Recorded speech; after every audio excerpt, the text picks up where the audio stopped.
Bonjour, aujourd'hui comment réaliser un joli plateau de fromage pour déguster entre amis. Je suis Caroline Santos Vassal, je suis experte et passionnée de fromage et j'accompagne aussi tous les fromagers et fromagères de France à développer leur communication sur les réseaux sociaux.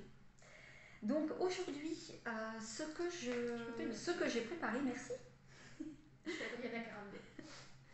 Ce que j'ai préparé, vous pouvez retrouver sur ce plateau différents fromages avec différents laits. Donc, dans un premier temps, le fromage que je mettrai en valeur, c'est le rocamadour. Pourquoi je mets le rocamadour en valeur? Parce que c'est le fromage préféré d'Izzy. Donc je lui ai ramené deux jolis rocamadours qu'elle pourra déguster après ou maintenant ou ce soir. C'est comme tu veux, Izzy. Tu m'as dit c'est quand on veut le fromage. Voilà, c'est quand on veut. Ensuite, sur ce plateau de fromage, vous trouvez un fromage français, un comté qui est affiné 15 mois en cave, qui commence ici à se cristalliser. C'est un lait de vache et on appelle ça il fait partie de la famille des pâtes pressées cuites. Qu'est-ce que tu appelles cristallisé? C'est-à-dire qu'il est Alors cristallisé, tu vois, c'est sur le côté. C'est des petits cristaux de sel qu'on aperçoit ici. Un comté très très jeune, normalement, n'a pas de cristaux de sel. Il est complètement lisse, sa pâte est blanche. Là, la pâte est un petit peu plus jaune. Et tu peux voir ici des petits cristaux de sel qui apparaissent. Donc en bouche, ça va être un petit peu plus salé. D'accord. Voilà. Ça, c'est grâce à l'affinage. C'est grâce à la magie de l'affineur. Voilà. Donc, celui-ci, c'est un galet d'Anjou, c'est une pâte à croûte fleurie.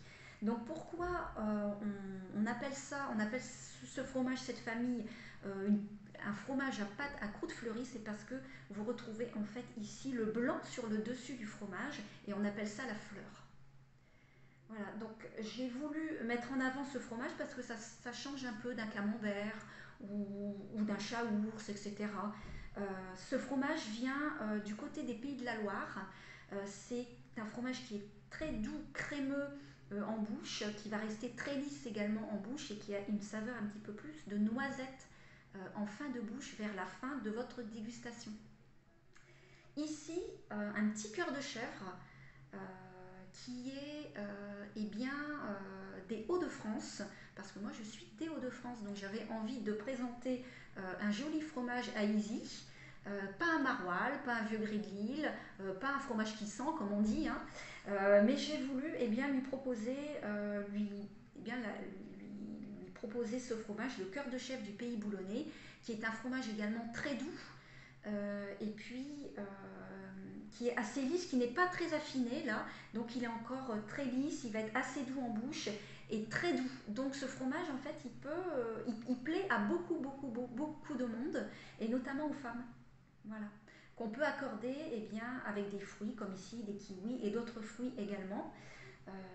Donc voilà pour ce plateau que vous pouvez réaliser très facilement et le déguster entre amis, en famille, avec vos voisins, etc. Voilà. Merci beaucoup.